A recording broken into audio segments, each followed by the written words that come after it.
Good evening. My name is Michael Bryant, and I serve as the VP for Strategic Planning here at Charleston Southern University. On behalf of our president, B. Keith Faulkner, I would like to extend a warm Charleston Southern University to each of you who have come for tonight's mayoral forum. CSU's vision is to provide academic excellence in a Christian environment to serve the community, and we are pleased to host this forum this evening. Leadership is very important to us at Charleston Southern, and we wish each candidate the very best as they seek to provide excellent leadership for North Charleston. At this time, I would like to introduce tonight's moderator, Mr. Jeff Taylor, who serves as executive editor at the Post and Courier.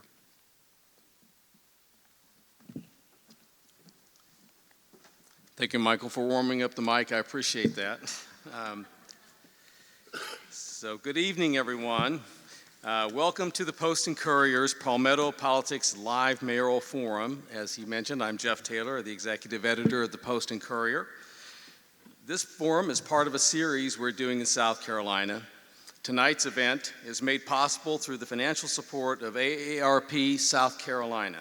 It's my pleasure to introduce Charmaine Fuller Cooper, State Director of AARP South Carolina, to make a few remarks.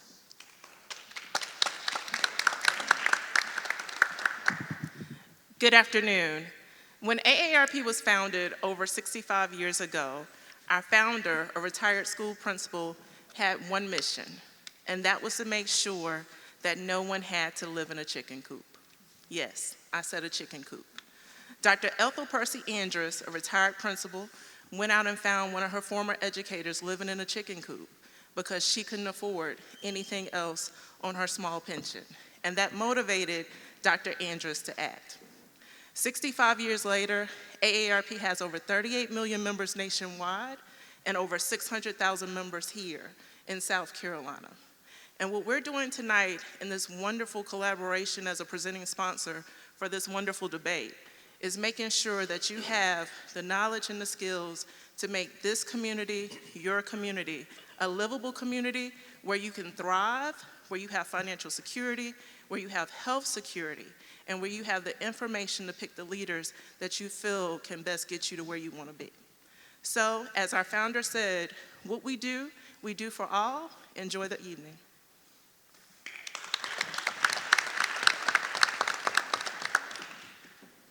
Thank you, Charmaine. We also want to thank Charleston Southern University for providing this venue tonight. The 9 candidates appearing tonight are, in alphabetical order, Reggie Burgess, Russ Coletti, Stephanie Ganaway-Pasley, Rhonda Jameson Jerome, Curtis Merriweather Jr., Todd Olds, Teddie Pryor Sr., John Singletary, and Jesse Williams. Samuel Whatley was invited but declined.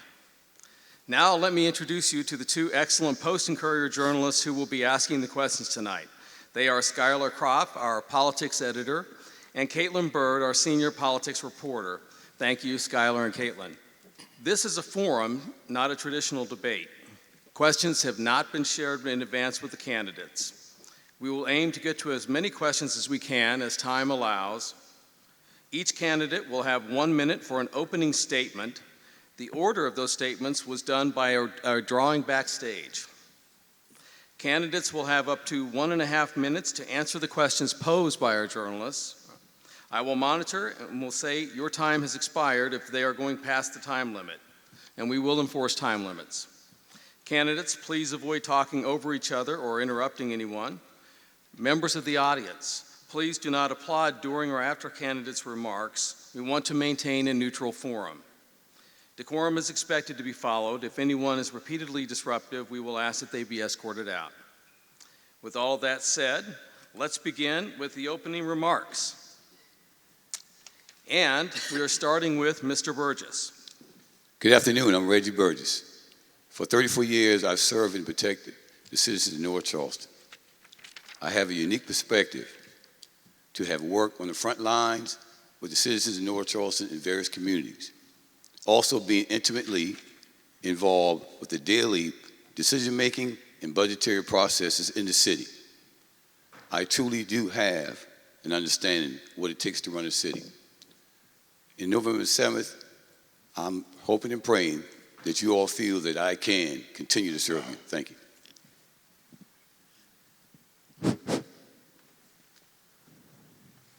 Good evening. My name is Russell Coletti. I started serving my community at a very young age. Age 16, I became a volunteer fireman in New York and aged up quickly to go into the military, where I served 22 years and retired from the military. I served both in the Navy and in the Air Force. I ran several divisions while I was in the Navy and was a distinguished instructor, and I ran the flight line at Charleston Air Force Base right here down the road. I also was the operations manager for 30 years at FedEx Express, where I was in charge of hundreds of people and daily operations every day. While in the military, I was in charge of hundreds of people and responsible for thousands of lives. I bring to the table over 30 years of tangible experience, and if you go to russcoletti.com, you can read the history of my work life. Thank you very much. Good afternoon. I am Dr. Stephanie Ganaway-Pasley.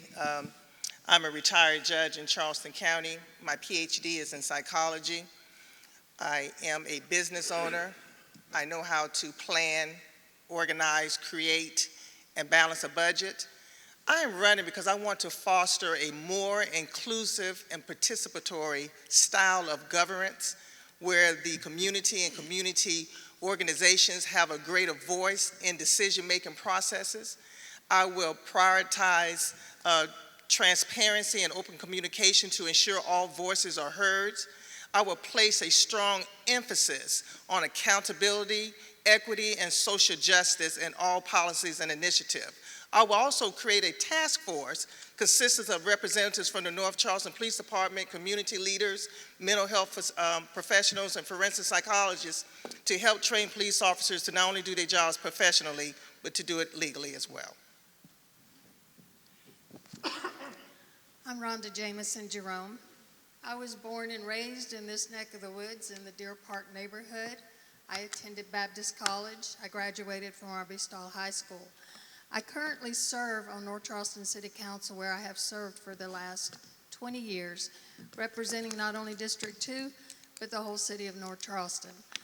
I believe knowledge is one of the biggest assets I have, serving for the last 20 years.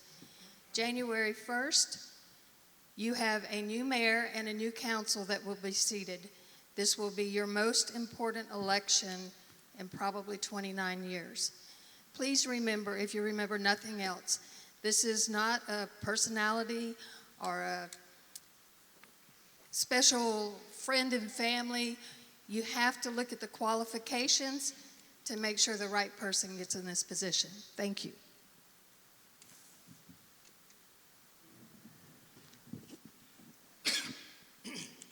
Greetings. My name is Dr. Curtis A. Merriweather Jr. In 2020, I was named a game changer by the White House Policy Advisor for Innovation and Entrepreneurship. I got here in 2004. I served as an engineer for the Navy, specifically Space and Naval Warfare Systems Center. After a 7-year tenure with the Navy, I founded a government contracting firm where we do IT, cyber, intel, language operations, primarily for DOD and the intelligence community. We've employed a lot of folks in this area. We founded a multi-million-dollar company. I've gotten an MBA, a Bachelor's of Engineering from USC, an MBA, a Master's of Science in Project Management from the Citadel, and a PhD in Management. So what I plan to do is bring both my personal and my professional experience to solve the most unique challenges facing North Charleston. Thank you. Good evening, ladies and gentlemen. I'm Todd Olds. I'm proud to be here tonight and humbled by this opportunity. I am a 30-year private business owner, retired in the automotive industry and the South Carolina real estate. I still hold an active license. I attended the College of Charleston, a graduate of 1997 in business and a political science degree. I've served this city for 11 years, 8 on city council and 3 as a planning commissioner. I am the only candidate that will bring you the true reboot of our city with transparency, policy, not politics, and restore the trust in our government in North Charleston. I promise you, if I'm elected, everyone will be included. We will continue. We are the 3rd largest city in the state. We must continue economic development, positive progress with jobs, opportunities for housing, and quality life in our city. And you'll hear more from me later. Thank you. Good afternoon, everyone. I'm Teddie Pryor, lifelong resident of the city of North Charleston. Served 8 years as the North Charleston Sewer Commissioner, 2 years as a constituent school board member, 20 years on Charleston County Council, where 8 of those years I served as your chairman, brought a lot of economic development and jobs to this region. I will continue to do so as your mayor. This is an important election. The mayor of 30 years is leaving. A lot of knowledge is going, so we need somebody who is ready on day one to take the torch and move it to another level. I am that candidate. I'm a past 30-year businessman plus, and I'm willing to work with each and everybody on this stage. But I will tell you, the mayor is not a job where you just walk in and learn on the job. You don't need on-the-job experience. You need experience, and that's what I bring to this table. Thank you.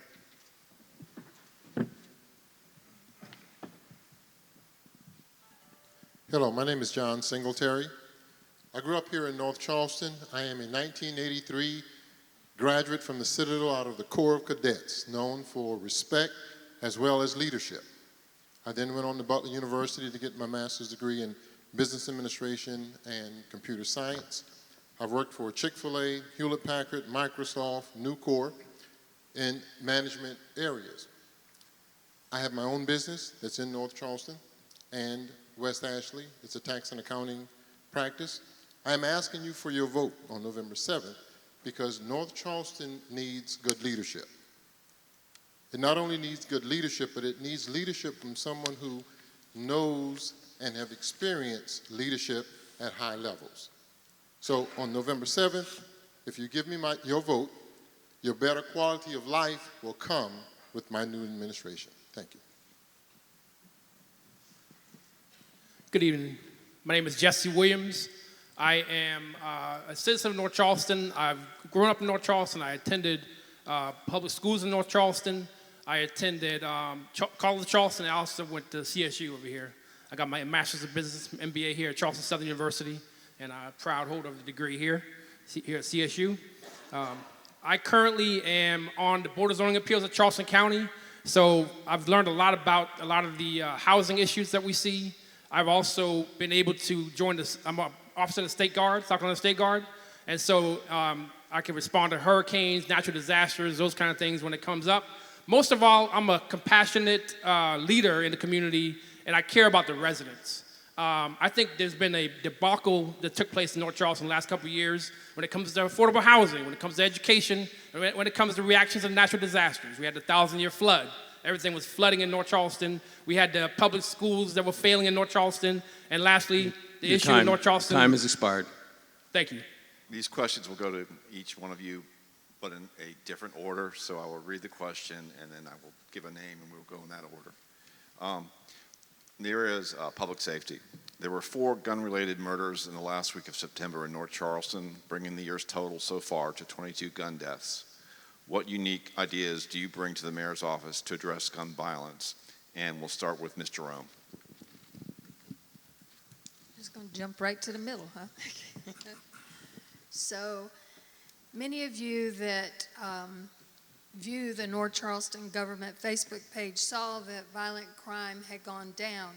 However, that was posted the same week we had 5 homicides, so the timing was poor.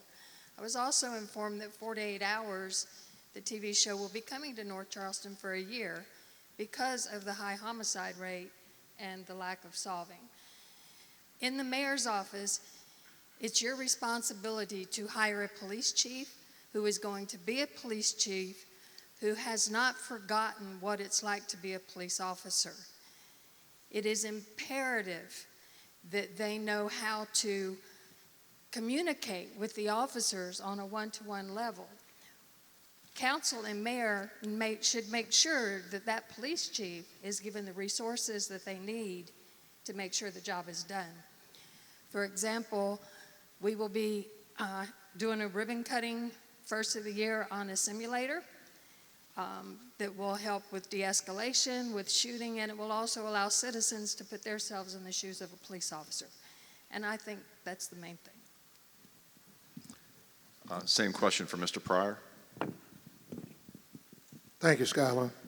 Well, first of all, Mr. Jerome hit it. We must get a police chief that is experienced and has the knowledge to move us into the 21st century. Also, neighborhood policing. We would want to make sure that our police officers have contact with our neighbors and our citizens in the street, because without having contact with those folks, you're not going to get a lot done, a lot solved. But most of all, you would want to work with your General Assembly. You know, those folks, it's like a revolving door now. They go in today, they're out tomorrow, they come back and they commit another crime. And so we have to work with our state legislators to make sure that we have tougher rules in place to stop these repeat offenders. And lastly, I would say our nonprofits, we must work with our nonprofits as well to help us in the streets to alleviate some of this. You know, we started an organization called CPAD back in the 70s and the 80s that walked the street at night as citizens to help combat the crime. And so those are just a few things that we have to do, but obviously the neighbors and the community has to get involved. Mr. Olds. Thank you. This is one of the forefront pressing issues and why I'm running for North Charleston mayor. What's been being done has not worked. Our city is #1 in the state per capita for murder. And I want to reiterate that and make it clear before someone comes behind me and tries to tell you violent crime is down. Violent crime related to murder in North Charleston, we are #1 in the state of South Carolina. Violent crime related to rape, robbery, and assault type crimes has come down some. We must implement a zero-tolerance crime policy without aggressive policing. We need to be in communities. Police presence serves as a deterrent. We do have a bond issue in our criminal justice system where criminals are being let go for repeated crimes. I will stand firmly and adamantly and work with our legislatures from Columbia, D.C., or wherever we need to do it to implement a better program to stop the revolving door.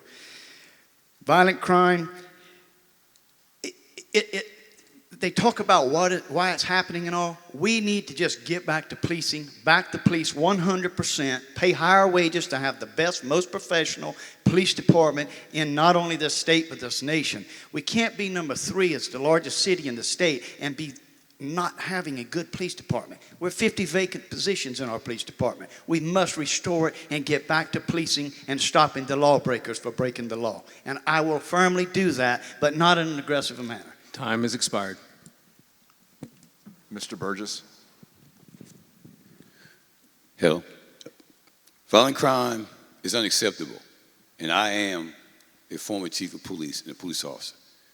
They are right when they talk about the issues of crime. We have to take a look at the crime itself. We are under a national PSP initiative from the Department of Justice. We brought that in 2020 to help us with violent crime. Have you seen some drug busts and things that's happening in the communities? That's because of public safety partnership. We actually come in, as well as we actually will identify and we'll actually charge any individual that victimized one of our citizens. But we have to also take a look at it too, people. We have to take a look at what are the root causes to crime. The root causes of the crime is economics. The root cause of the crime is education. The root cause of the crime is employment. The root cause of the crime is family and friends. Structure is not there. We have to get into the homes. Now, yes, police officers are not social workers, but we have to find a way to deal with the issues of behavior, because bad behavior can become criminal behavior. And that's what we're looking at. Also, 48 hours is not coming here because we have crime. I actually contracted that with them to the International Assistant Chiefs of Police Association to bring him because they want to be involved. We can do it, people, but we have to understand that the folks who violate or victimize us, we hold them accountable. But the ones who are on the borderline, we have to try to find a way to turn them around, to help them to unlearn the bad behaviors that they have learned from their communities. Thank you. Mr. Singletary. Thank you. When we take a look at violent crime in North Charleston, one of the reasons why we have violent crime is because there's chronic joblessness over an extended period of time. As a result, for North Charleston, they have never addressed the root cause of the crime, only the symptoms.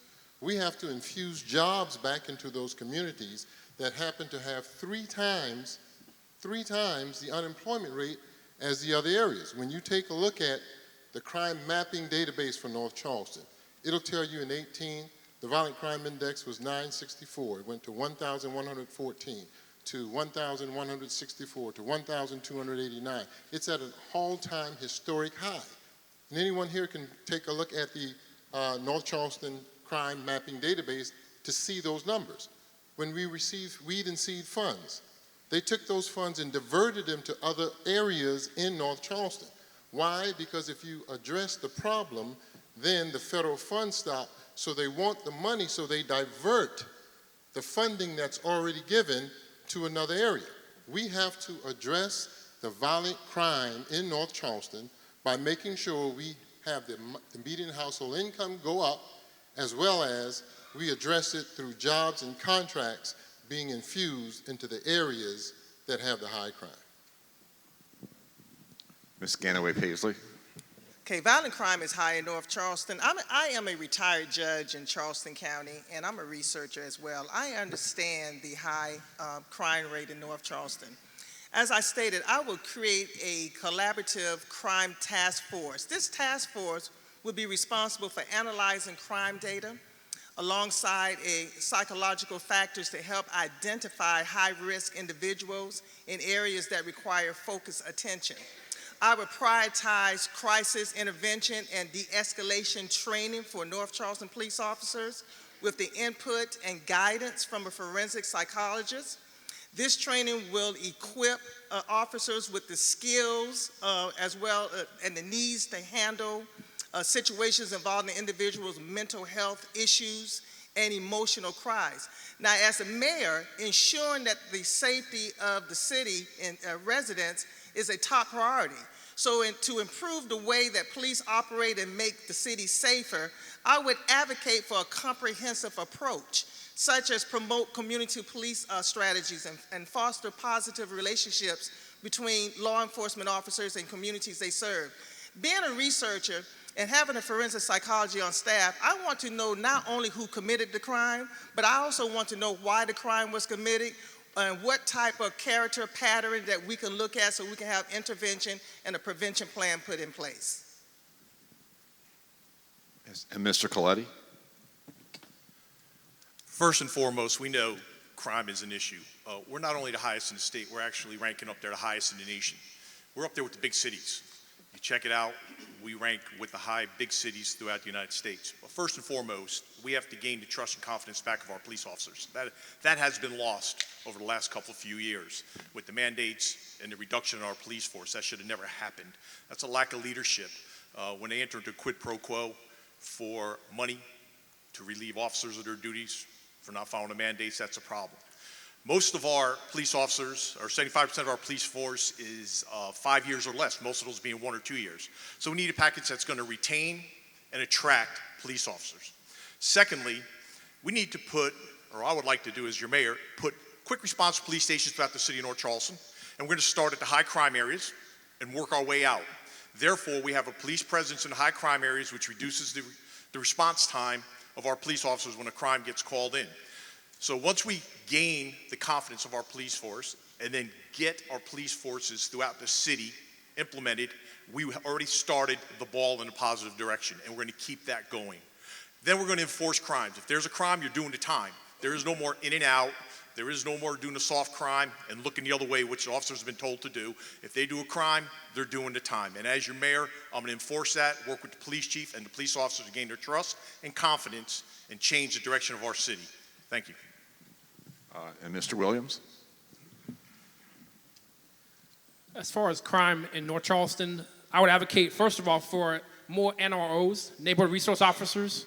And if anybody has done any work in the neighborhood levels to help your associations, you've had an NRO come visit you and talk about some of the crime that's happening. But also the community is able to also speak to the resource officers, and those resource officers will be able to talk to the police department, and they are able to then put together some strategies with that neighborhood that's going to help the community. Whether it's going to be programs for the youth or different kind of programs for education. I believe it starts on that neighborhood level, and so that's why it's important. I'd like to see a neighborhood resource officer inside of every neighborhood, not just going to different districts in North Charleston, city council districts, but in every neighborhood. Also, we need to make sure we have a holistic approach to education, housing, and jobs.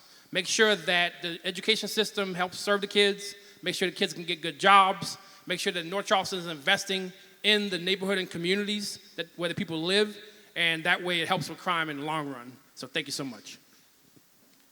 And Mr. Merriweather. As been mentioned previously on the stage, the root cause of crime is helplessness and despair. So what I'm offering under my administration is to make sure we can address the Maslow's hierarchy of needs. My platform is very simple when you look at it from a holistic approach. It addresses, of course, crime, education, economic development, affordable housing, and food insecurity. So we have to, a rising tide lifts all ships. But even furthermore, I want to improve the police-community relations. And the way we're going to do this is through citizen advisory boards, neighborhood watch, and policing where you work programs. We have to improve the police-citizen relationships. And also community programs, private-public partnerships. There are some of those that are already existing right now today. We want to make sure that we put people who are currently doing this great work today, we want to give them the resources available to better do their jobs. And then, of course, the General Assembly. This has been mentioned, of course, a few times on stage tonight as well. The way the current legislative environment is structured, we have a lot of offenders who commit violent crimes, and they commit an offense, and then because our prisons have become revolving doors, they're back out on the street tomorrow. So what I'm committing as mayor is to work across both sides of the aisle, talking to people like the Senator Jerome Malloys and the Congressman Virginia Cobb Hills, who have a lot of these policy agendas that we can work with to make sure that we improve our policing legislative practices. What we don't want to do is demoralize our workforce by having this revolving door. Thank you. Good evening. We're going to move on now to housing and affordability, which has already been mentioned tonight in some of your opening statements. The question order will actually go back in reverse, so we will start with Mr. Merriweather. The question is as follows. Gentrification is changing the face of North Charleston, increasing housing values, but also making it a more expensive place to live. What are your unique ideas to make sure housing stays affordable for everyone? And please be specific. That's a great question, and this is really the crux of my platform. I want to be very clear. I am not a politician. I'm an entrepreneur, and I'm an engineer. So we solve problems. Unlike all of my opponents on the stage, I'm in the real estate industry. My business partner and I have a commercial real estate fund approved for by the SEC. It's a $20 million fund. We have a $250 million fund of funds. So rather than putting out additional programs that are going to, over time, raise your taxes, we're going to let the free market work. I've been talking to builders and developers who are willing to take on this task for a whole bunch of reasons. A lot of those tasks have not went forward. I'm going to greenlight those tasks, and I'm going to streamline the permitting process so we can truly get real affordable housing in our market. If the free market does not work, and I believe it will, my business partner, myself, and my investors will put our money where our mouth is, and we will personally address the affordable housing need in North Charleston. Like many of you, I have a 25-year-old daughter who went to college. She has a $1,600 a month rent payment. She simply can't afford it. My wife and her, and we partner with her to make sure she can make her monthly payment. We're not going to abdicate her from her responsibility, but we recognize that everyone is not in a position where they can't afford their housing, so we want to make it affordable from a free market perspective. Mr. Williams? As far as affordable housing, the Cajun, a local group, just put together a plan, and they partnered with Charleston County. And as mayor of North Charleston, I would advocate for contributing to the housing trust funds that Charleston County has. So that way, we'll be able to have more affordable housing in North Charleston as city of North Charleston. The other thing that I'd like to see in North Charleston is to make sure that we look back at that comprehensive plan, because when there's less residential properties available for residents in North Charleston, and there's more development in industrial zoned areas, then there's simply less space for residential properties to be located. That's why housing are sky high. Gentrification, you asked the question about gentrification. Gentrification happens when the residents who are living in an area can no longer afford to live in that community any longer. And so why does gentrification happen? Well, we have PDDs that comes about from developers, and they can meet with North Charleston, they meet with the council and the mayor, and they have their plan. They want a gas station. They want to put together a high-rise apartments, and that's what the free market is. But I'd say North Charleston is here to come up with solutions, and we need to make sure we have solutions that gives the vision to developers and to businesses and ask, will they be willing to partner with North Charleston? More affordable housing, that would be the key, rather than more industrial usages and more commercial usages. Thank you. Mr. Coletti. North Charleston used to champion the way with affordable housing. I've never worked for the city, the state, or the county, so I'm coming in fresh with good ideas to help the citizens of our city out. We spend a lot of money on special projects while we bulldoze communities that were affordable housing. Look at Oak Terrace. It used to be Century Oaks. It used to be all affordable housing. Where Mixon apartments are, used to be affordable housings. Developers, real estates, and politicians are getting rich while we push people out of their homes. My goal is to reinvest our money into existing communities, develop our communities, beautify our communities, take care of the citizens. Now, none of us are going to open up a checkbook and write checks to people. It's not going to happen no matter what the candidates tell you. But if you have a comprehensive plan to reinvest the funds into communities, we can keep what we have. There's a plan on the table to change the landscape of Rivers Avenue, and hopefully that question will get asked soon and we can get into details there. But they want to change the entire landscape of the city of North Charleston so developers and investors and politicians can get rich. I will stop that. I will look at permitting processes to slow the permitting processes if we have to. I will check with the communities to make sure it's okay with the community before we start converting their community into something they don't want. It's about the citizens of our city. It's not about me as the mayor or my ideas. It's about taking care of our citizens. And that has been forgotten for the last 30 years. And I'm bringing that back to the table. Thank you. Ms. Ganaway-Pasley. No applause, please. As mayor, I will promote mixed income housing developments to create a diverse community that include both affordable and market rate housing. I think it is important to implement strategies to protect existing affordable housing from gentrification, displacement, and demolition.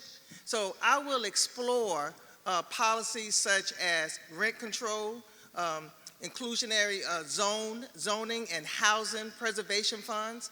I would definitely encourage development near public transportation hubs to reduce the need for long commutes and mandatory car ownership. You know, as mayor, I would prioritize collaboration with tech stakeholders, engage with the community members, and advocate for funding and resources to support affordable housing initiatives. Additionally, exploring and executing innovative financing options and addressing systematic barriers to housing affordability will be how I tackle this challenge. Mr. Singletary. Thank you. You mentioned gentrification. There's a book called How to Kill a City by Peter Markowitz, and it's an excellent book. It goes through and tells you about the anatomy of gentrification and how it affects a community. I suggest it if anyone wants to read it.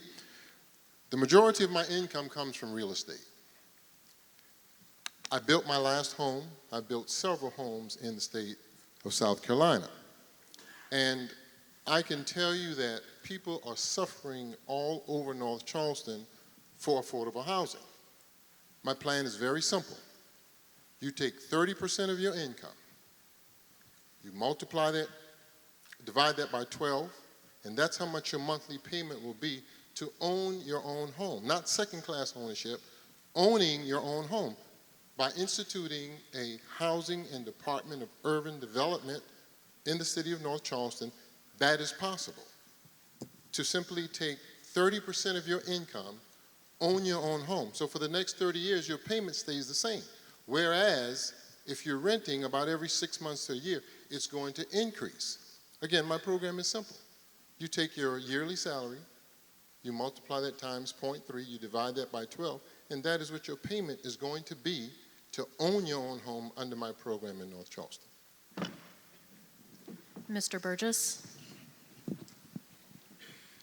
Affordable housing, I have a unique perspective because I lived on the whole affordable housing. It's called George's Degree. I live there. I understand how it feels.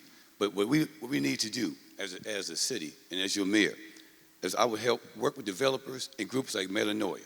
There are groups that deal with issues with affordable housing. They're working in areas right now to actually help folks who have a need for affordable housing. Also, I would actually work with the Chamber of Commerce. Why? The Chamber is a great regional partner that's working with affordable housing. They know exactly what they need to do. They just need support from the city. But we also can look at best practices in law enforcement. I can tell you about best practices that we've done in law enforcement. But this is about the mayor race.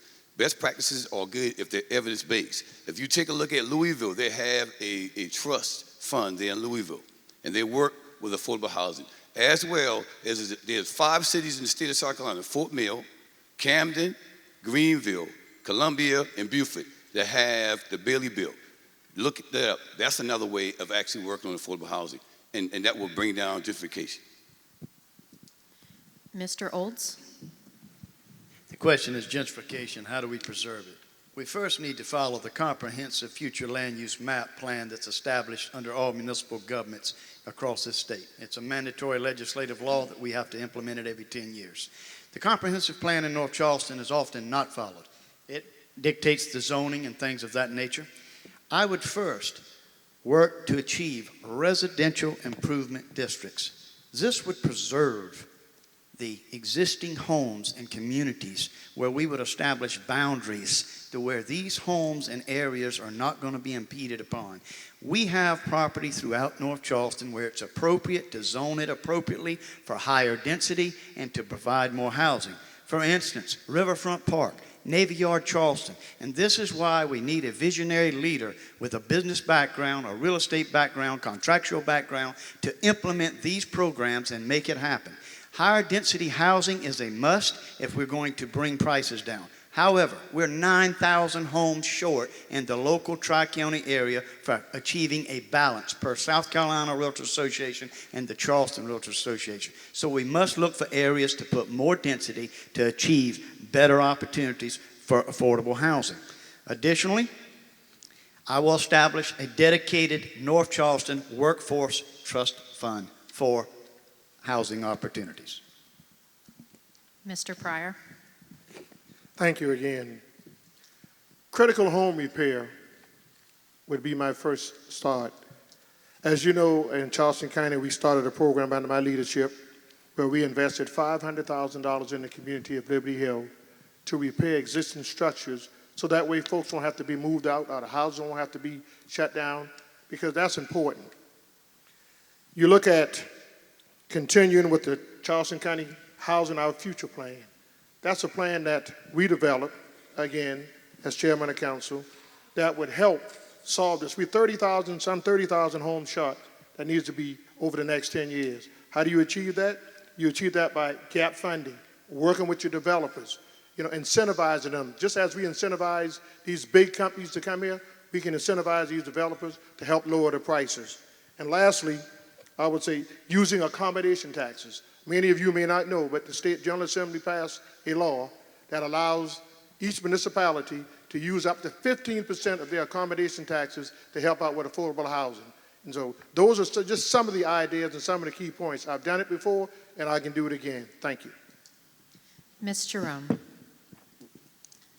So first off, we have a lot of air property in the city of North Charleston. And with air property, you have so much red tape to get through to actually get a clear title on that property. So I think we need to have a committee, a department per se, to do nothing but work on air property to clear up these titles. By doing so, then you allow that homeowner to reinvest in their home so they're not being bought out for pennies on the dollar, and they're able to stay where they grew up and live in a place that they're proud of. Secondly, the city of North Charleston owns a lot of property. And I think that as mayor, we can work with nonprofits and with trust companies to do workforce housing, to make a family. We've got to get back to family. We've gotten so far away from it. So I will do whatever it takes to make sure that we can put families back in a home, sitting at a dinner table together, and growing up in a world where they feel safe. Thank you. All right, we're going to move on to a new area now. This is leadership in general.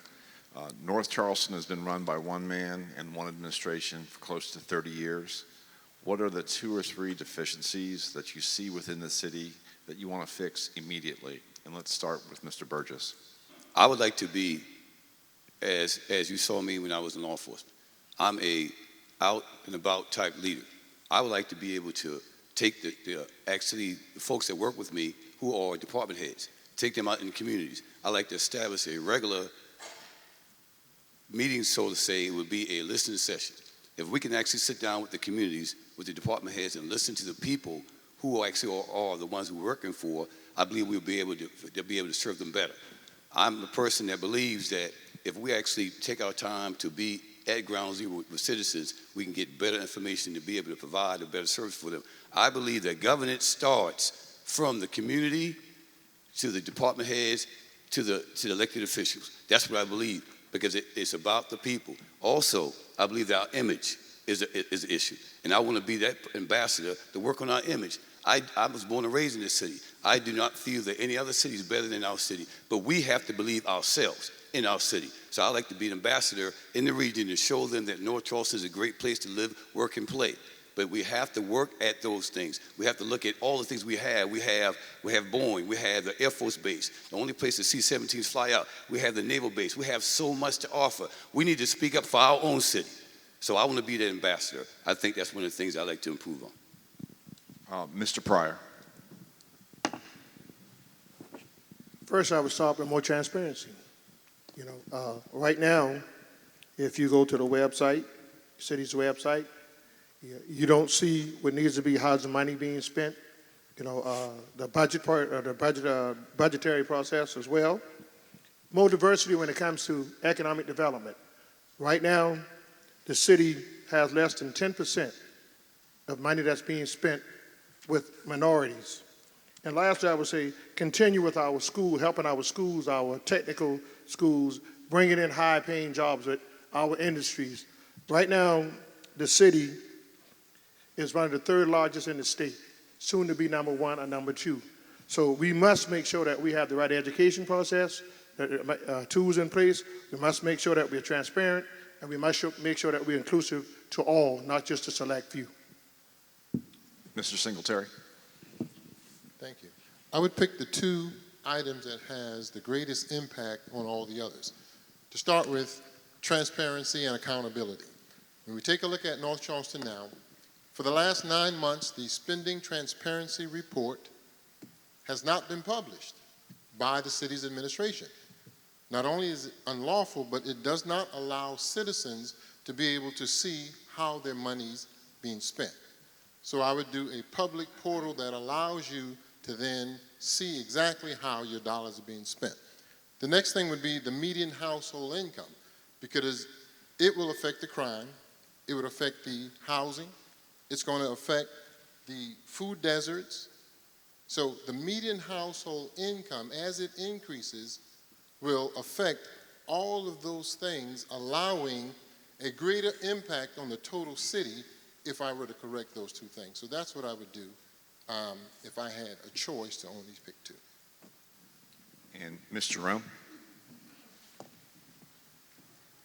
So one of the biggest problems you hear up here a lot is transparency, communication. But that transparency and communication is not just with the mayor and staff. That needs to be with the mayor, with council, with the community.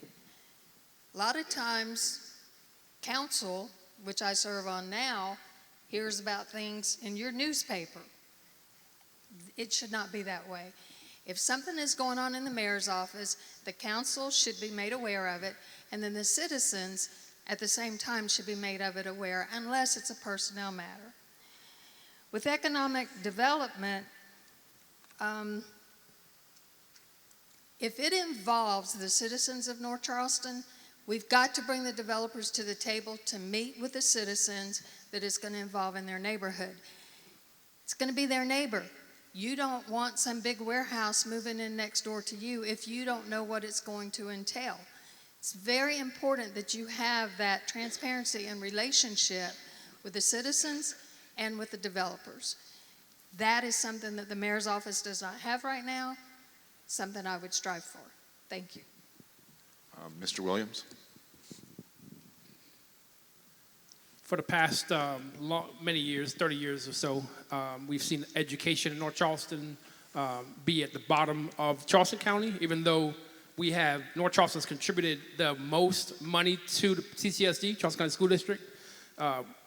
There are still failing schools in North Charleston. So I want to make sure that education is at the forefront and make sure that I am the biggest advocate for our families, for our children in North Charleston schools, and for the needs that North Charleston schools have, because if we don't have an educated North Charleston, the industry is not going to be able to hire residents and the kids as they graduate. And I was the biggest advocate for Garrett Academy of Technology because I believe that that school was actually training the children to get gainful employment and be able to have good jobs when they graduated. The other problem in North Charleston is housing. I want to make sure that housing is a top priority because things are getting so expensive. Even in some of the lowest income communities, you're looking at $1,800 a month rent, and we need to make sure we prioritize housing.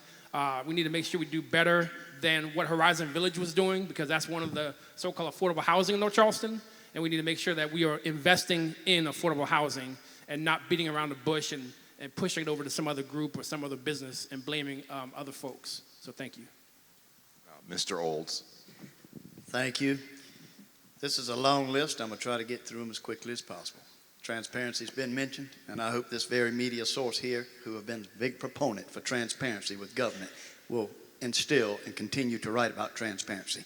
North Charleston should be transparent in totality to taxpayers. It's the people's government. It's not the summies. It's not the administrations. It's the people's government. I will develop a financial dashboard to where every citizen can daily access it to see where your pennies and dollars are being spent, to who it's going to.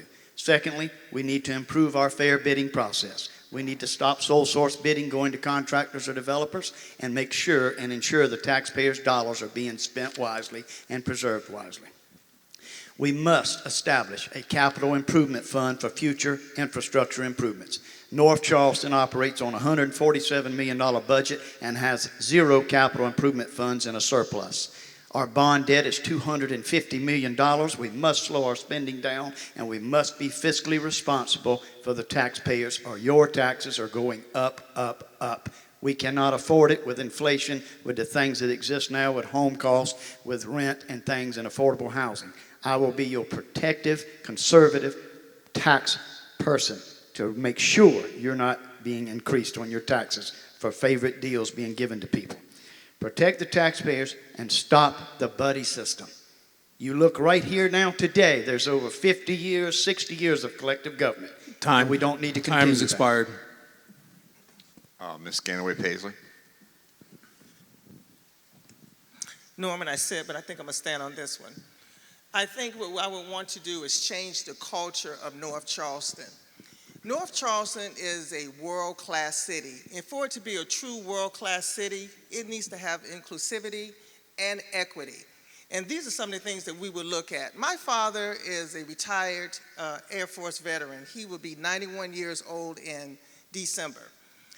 He feels unsafe to sit on his front porch. I am strong about public safety. I feel that if North Charleston is going to be a world-class city like it promotes to be, we need to have walkability, livability. We need to have police protection. I believe in putting police officers back on foot and back on bikes again, to build teamwork, to have collaboration with the stakeholders in the community. In order for this to happen, I even want to offer incentives to the police officers to live in the neighborhoods that have high crime areas. I feel that when relationships are built with stakeholders in the community, when people trust law enforcement, then that's when crime comes down, because criminals don't stay where police officers are. And I have to agree with Mr. Coletti, that's when the response time, rapid time is lessened when police officers are there. So I feel that to change the culture of North Charleston by having equity and inclusivity, by engaging the community to find out exactly what they want. I know what I want for North Charleston, but I want to know what the citizens want as well. Mr. Merriweather. Thank you. As so many of my panelists have said tonight, I think we have to really focus on the city being citizen-centered. Now, citizen-centered means listening to the needs of the citizens. When I canvass neighborhoods, I'm listening to what the citizens are telling me. And one of the things that's on the hearts and minds of voters in North Charleston is crime. I live in a nice neighborhood like many of you. And it wasn't until recently I started getting my car broken in the middle of the night. I was talking to a voter who left her keys in her car one evening on accident, woke up the next morning, her car was gone. That kind of trend and behavior cannot continue in North Charleston. Number two, economic development. We know that we have to raise the tax base. Now, in no means do I want to say that I want to raise your taxes, because I do not. But we have to organically raise the tax base. And the way we organically raise the tax base is by attracting new businesses to the area, but cutting deals where there's a net gain for North Charleston. So the way we do this is by, number one, A, increasing additional large business investment, but also B, investing in the entrepreneurial ecosystem of this region. I like to see innovators, accelerators, venture capital, and private equity available to the residents and business owners in this region. And then last but not least is the affordable housing. We have to get a handle on the affordable housing in our area so we can live, work, play, and thrive. And Mr. Coletti. Citizens, infrastructure, and safety. We already talked about safety and security of the city, so we'll start with the citizens. My platform is citizens. From the Elms here at Ingleside, all the way down to Chicora. The citizens are the most important thing. We need to connect and bridge the gap with our citizens. Our government has separated the citizens from the government. And when you talk to your council representatives, it's like they're doing you a favor. That's going to change. I consider myself a maverick, and I go against the grain in a skinny minute. So I propose a plan, Mayor of the Day I call it, where I'm going to open up my office either once a quarter, once a month, depending on the frequency of my workload, for the citizens to come and sit with me, their district representative, to tell us what is needed, what do you want, and how can we help your community the best. And the reason I want the council representative there is because they're gonna spearhead that project for that community and report back to me. We need to take care of the citizens. It's been my platform from day one, and it'll be my platform for my entire run as your mayor. Our infrastructure. We have grown this city and not have kept pace with our infrastructure. We need to figure out how to fix the infrastructure. So collectively between the state, city, and county, we're gonna come up with a plan. We need to widen the interstate 2 more lanes each way, widen Rivers Avenue, so people can transit our city with ease. It's been forgotten about for the last 30 years for special projects. Thank you. This will be the final round of questions. Crime has come up quite a bit tonight, and even in this last question that y'all just answered. So it's important that we end tonight with a question about the police department. Tell us, how do you view the North Charleston Police Department's relationship with the community, and what specific ideas would you do as mayor to improve them? We will start with Mr. Coletti. I was the president of Northwood State Civic Leagues for 13 years, so I interface with the city and police officers. I hold the highest respect for our police officers. I think they do a really good job. But as with anywhere that you go at any job, you're going to have a bad egg, and we will weed those folks out. Like I said earlier, we got to respect our police officers. They got to respect their leadership. I'm bringing to the table over 30 years of leadership, and I have the ability to hold people accountable. It's what I've done my entire military career, and I've done it at FedEx for 30 years. I want to work with our police officers. I want to make sure they have the tools to do their jobs. If we have to modify techniques to do the job, we will do that as well. We're short-staffed. I want to grow our police department. Right now, I don't think it's adequate. We're below police force. We need to increase the police force to increase presence. Our police have always gotten a bad rap for the last several years. You turn on the TV, the police is bad, police this, police that. We need to change that concept, and we need to do that with the citizens of the city. Again, when we have the Mayor for the Day program, we can help bridge that gap. I want to work closely with the police officers. I want to work on their benefit package. I want to retain police officers. It's a waste of money to hire and fire police officers. I know that as an ops manager of FedEx. It's very taxing on the company, and it'll be very taxing on the city to do that on a regular basis. So when we get good candidates in, we want to hold on to them. And we will naturally, like I said, we'll weed out the bad candidates. Thank you. Mr. Merriweather. Thank you so much. I feel very highly about our police force. I take it as a tremendous honor for those men to fight from the front lines for us each and every day. Not only police officers, but our first responders in general. But I think it's going to be super important. We know we have a gap in force. In 2022, we had about 40 officers leave the force. So we know we have a gap in force. So it's going to be important that we can recruit, that we can train, and we can retain our officers. Now, first day of office as mayor. One of the first things we're going to do is we're going to reach out to all those officers who were displaced from their jobs, whether they quit or whether they resigned. And I'm going to welcome them back.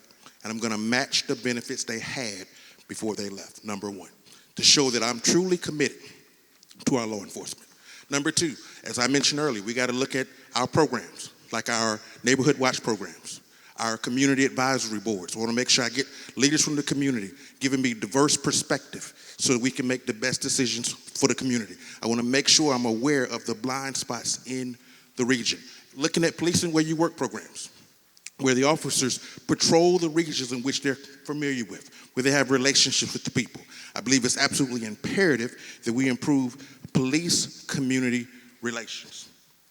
And then last but not least, of course, additional community programs that's going to foster that engagement with the police officers and the citizens, where it is that our police officers were once viewed as a beacon of trust and commitment in the region. Ms. Ganaway-Pasley. I'm going to stand on this one as well. When it comes down to the police department, we know that there are good officers and not so good officers based on what I've been hearing when I'm canvassing the community.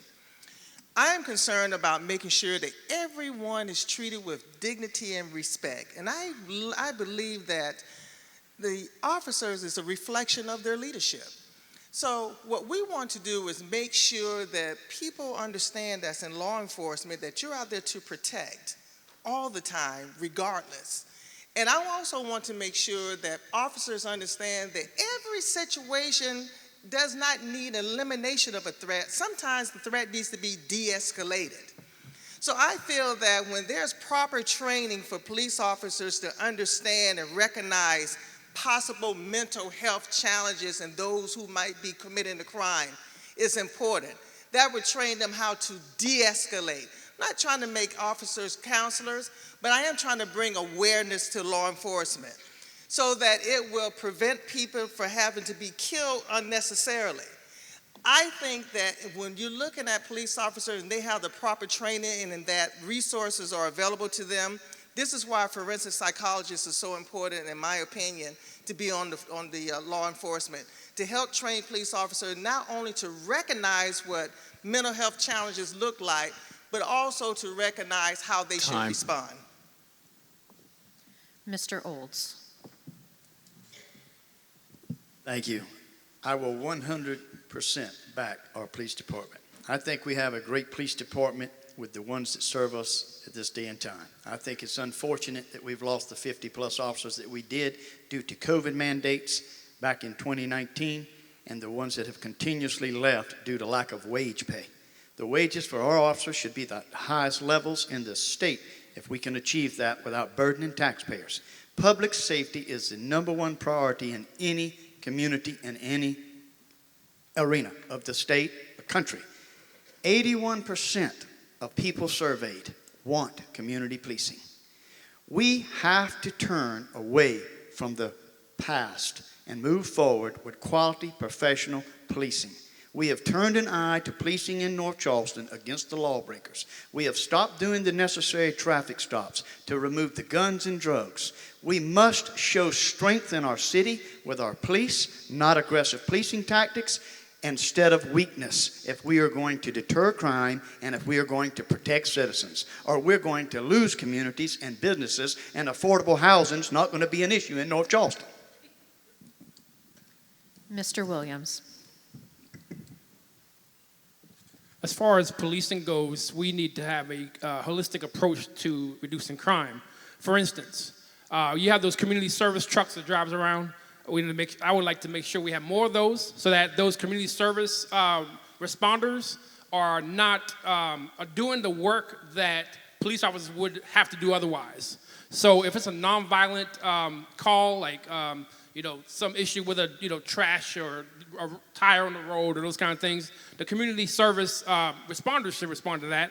Also, mental health responders. Let's let the mental health responders and chaplains respond to nonviolent calls so that police officers are not overwhelmed in North Charleston. Also, I want to make sure that the police officers know that they have a strong leader as the mayor, because I understand that we need to have an approach that's going to help all of the community to reduce crime and also help to make sure that the students and young kids are having good education in the schools, so that in the end, the police officers don't have to respond to as many crimes in North Charleston. So thank you so much. Ms. Jerome. First off, I agree with most of the panelists up here. We need to increase morale in our police department, and that will give us positive results, I'm sure. But I'm hoping that the simulator, once we get it up and running, will be a major tool, not only for our police officers, but for our citizens. Where this simulator is going across the hall, you can actually go, the citizens can go watch the SWAT team practice. They sit behind a glass window, and they get to see firsthand what our officers are doing, how they're training. Our number of police officers need to be caught up with the population of the city of North Charleston. We have not increased that, and every year in our budget, we are freezing 20-plus positions in our police force, and that's got to stop. We need to fully fund those positions. We need to continue to work with SLED to try and get the police academy here locally, because that is what's hindering our police department, because we have to wait so long to get our officers trained at the academy. And last but not least, we need our specialized teams back. We need our PAC team. We need our speed team. We need our vice team. We need to get on the street and solve our crimes. Thank you. Mr. Singletary. Thank you. The question that I heard was the relationship with the community and the police department. In order to do that, we have to take a look at an honest assessment. The most recent being the racial bias audit for the city of North Charleston. When we take a look at that, there's several things that stand out. One is the very first thing they say that is a critical issue is that the city of North Charleston over-polices the majority of its population. They over-police them in an unfair manner. So we have to be honest, critically honest with ourselves when we take a look at the police force in terms of correcting the problem. When we take a look at the most recent Slager, Walter Scott, we see where there are good officers and bad officers on the force, and we want to support all good officers and turn those bad officers around, because they should not be in the public jeopardizing the public safety. When we take a look at what is necessary to move to the next level, we need to have the police department observed as well as continually trained. When we look at the racial bias audit, one of the things that it sticks out and says is that even when training and issues come up, it's not shared with the policemen and it's not shared with the public. We need to take the advice of the people who have been paid in order to do the assessment. Mr. Pryor. Thank you again. Many of you don't know that at the end of the mayor's term, you're going to have a new fire chief and a new police chief. That's real critical. And your next mayor is going to have to make that decision along with new council. So what I would do, the first thing I would do as elected as mayor is do a nationwide search to get the best qualified professional people to come in, make an assessment of our police department, tell us what needs to be done, and move forward. We have great officers, and our men and women in the blue. We have great firemen and great first responders, but we must support them financially as well. We must support them as not overworking them. Right now, they're being overworked and underpaid. And so as your new mayor, my first thing would be is to hire the best and the brightest to come in and work for the city of North Charleston as your police chief, as well as your fire chief, and as well as your first responders. Right now, we have 50 officers short. We have to bring that morale up. We have to find all kind of ways we can to bring those people back. Mr. Merriweather made a good point as far as reaching out to those who have left and incentivize them to come back. That may be one way to do it. But again, community police is important, and hiring the best and the brightest is important. Thank you very much. Mr. Burgess.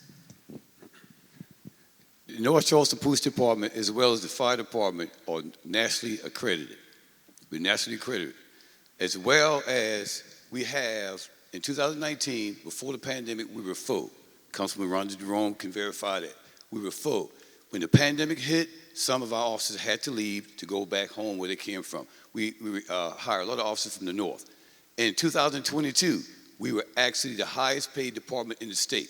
You can check with the governor's office because the governor masters, he took the DPS and they became the highest paid after we made that jump.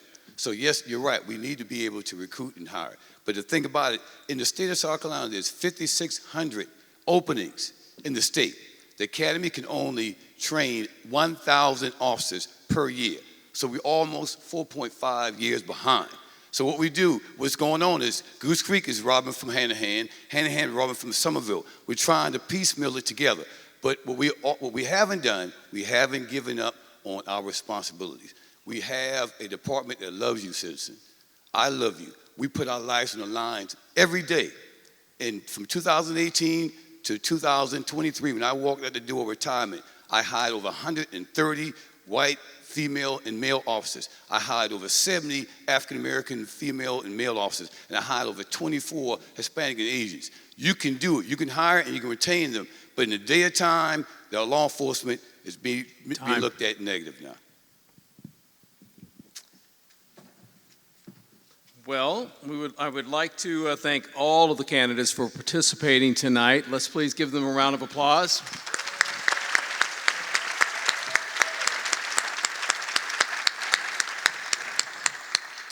You can follow coverage of tonight's debate at postandcourier.com and in the newspaper, and you also certainly can sign up for our Palmetto Politics newsletter by going to our website. Thank you all for being here. Good night. Safe travels. Everything that happens in politics is local. It affects your neighbors, it affects your streets, your beliefs, your emotions, your pocketbook. Everything is politics. I love covering South Carolina politics because there are so many characters, so many big personalities. And they're just people, and their beliefs, and their attitudes, and what they do, and it's an arena. We have some great people on our team that have just a really deep breadth of institutional knowledge about the state and about the politics that are at play. We know the politicians. We have their cell phone numbers. We are here in the State House with them every day. If there's something that I want confirmed, I can just walk up to the representative or the senator or walk down to the governor's office and ask. The Palmetto Politics newsletter has all of our politics content in one place 3 times a week. So you'll never miss a story. It's going to be your best source of what's breaking in politics in South Carolina. When you have an organized, dedicated 5-member political team, I mean, you try to give the most coverage, the most in-depth coverage, the most accurate coverage, the most up-to-date coverage of everything in the state, and that's what the Post and Courier is doing.